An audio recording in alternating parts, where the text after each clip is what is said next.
Hey guys, a lot of people are worried about how they're going to pay rent during the coronavirus, so we're making this video to explain why rent shouldn't exist. Because housing is a human right. In 2019, U.S. renters paid $512 billion to landlords. To get an idea, $512 billion is enough to give $13,000 to everyone in California. It's enough to replace every page of every book in the U.S. Library of Congress with $100 bills. And if someone stood outside of Disneyland every day from open to close, handing $28,000 in cash to each person, it would take a year to hand out $512 billion. But what did all of this money pay for? Why did people start paying landlords in the first place? And do lands really need lords? History of landlords, the medieval times. Long ago, people lived in only some of the land we do today. Between the cities, a lot of wilderness was there that no one owned, and even land that people already lived in was run by a community. In Europe, wild and communal land were called commons, and those who could not or did not want to work in the town could farm common land or join a communal farming village that was already there. These non-private community farms existed all over the world for over 10,000 years, until a few centuries ago. Before capitalism, the feudal way of life. Before the ideas of private property and capitalism were created in the 1700s, people in medieval Europe lived under feudalism. Under feudalism, the main focus was farming, and since you needed land to farm, having land was the most important form of wealth. In the same way that money is power in capitalist society today, land was power in feudal society. Landlords and feudal class systems. In England, all land belonged to a king who gave land to lords or rich people in exchange for soldiers. None of the rich could use so much land, so they rented parts of the land to their less rich friends, and many of them also rented parts of their land to poor people in exchange for soldiers, rent, or food for the king. Rich people were the landlords of knights, poor people, and slaves. This system helped the king to keep his power and control over the land and people, to keep the rich richer and the poor poorer. The history of rent. While the knights, rich people, and church leaders owned all the land, it was the peasants who did all the work.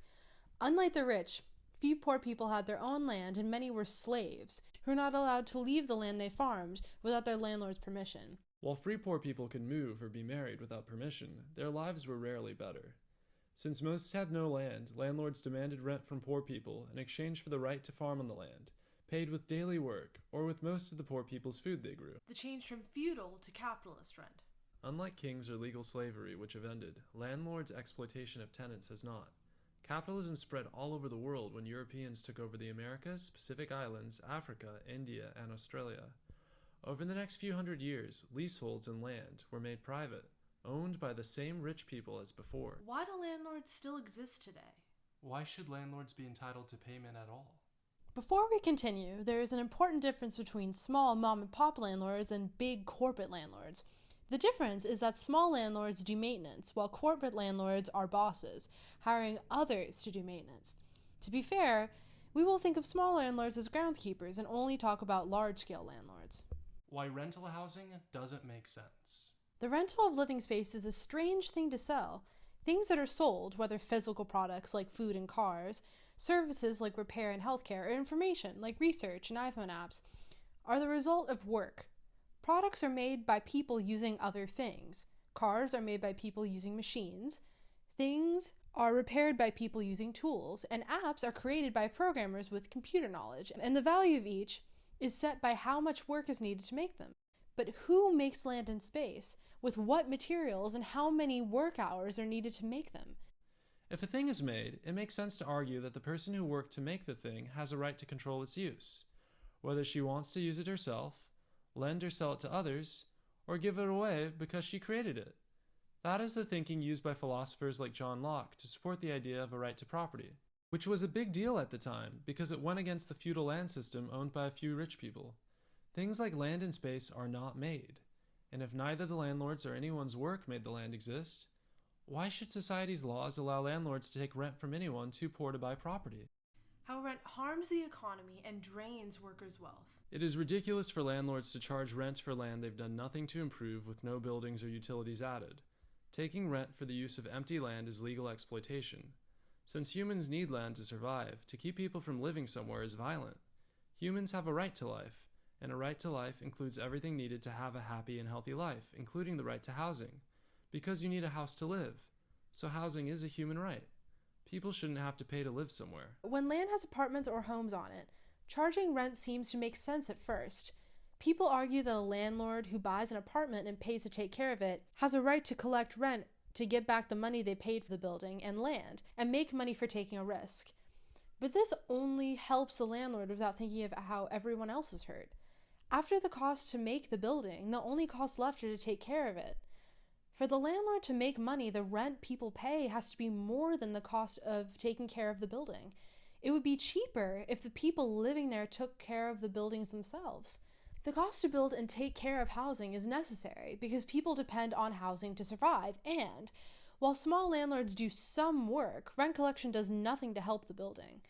If small landlords take care of buildings, the only remaining work is to collect rent, and business is booming because everyone needs a place to live. The money landlords make. According to the U.S. Department of Housing, in 2015, landlords got an average $11,000 per unit yearly for about 44 million housing units. But what do landlords give back to tenants?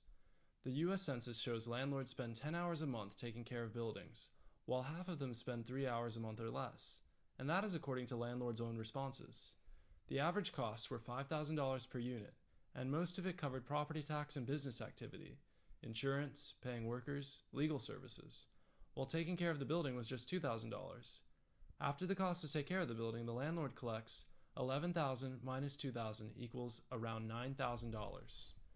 After property taxes, also $2,000 per unit on average, the landlord is taking $7,000 from the wages of each of their tenants. For $11,000, a U.S. tenant gets $2,000 in maintenance, and that's it. The tenant hardly gets anything, but what is the landlord getting? $7,000. And that's just for one tenant. Imagine a landlord is collecting $7,000 each from 1,000 tenants. They're making $7 million a year. And there are landlords that make much more money than that. One company, Greystar Real Estate Partners, has 415,000 units. That's $7,000 times 415,000. That's $3 billion a year. Their houses and apartments altogether are worth $32 billion. Fortress Investment has $40 billion in assets, not only apartments, but also oil. That means every time one of their tenants pays rent, not only are they using our money to continue the exploitation of human beings, but they're using our money to destroy the planet. 100 million American renters work hard for low wages, just to give it all away to these rich people who don't work and also hurt people. All the landlords have to do is hire other people to take care of the building while they sit back, make mountains of cash, and live a life of luxury. In return for hiring people to take care of the building, landlords are free from low-wage jobs that most renters have no choice but to do if they want to have a roof over their heads. Everyone can have rent-free housing. Better ways than this medieval way of housing are only limited by the imagination. One way would be to change private properties into community housing, ran by neighborhood or building. Instead of rent, everyone in the group would help pay maintenance costs, national average $2,000, and any money left over would be given back to the people to motivate them to repair things at a lower cost or to pay for improvements like gardens, pools, tool libraries, Wi-Fi, etc. When we change to community housing, maybe small landlords could be paid for maintaining the building rather than owning the building. Moving to a new home would stay the same, except that communities would manage applications rather than landlords. The difference would be maintenance costs at different housing communities instead of paying rent. Universal housing and a world without rent. The real problem is getting the working class to unite to change the system. Right now, during this pandemic, there are 100 million American renters with no money to pay rent. Landlords make us afraid to be homeless so that we pay rent out of fear. If we all refuse to pay rent together, they can't evict all of us. They're like a bully who steals your lunch money, every month, every year, forever. Until we all stand up to the bully and refuse to give them our lunch money ever again. The good news is that nearly everyone's life would be better without rent. History shows that when poor people have been treated unfairly, they will rise up in revolution. And if history teaches us anything, it is that nothing can stop us when we stand together.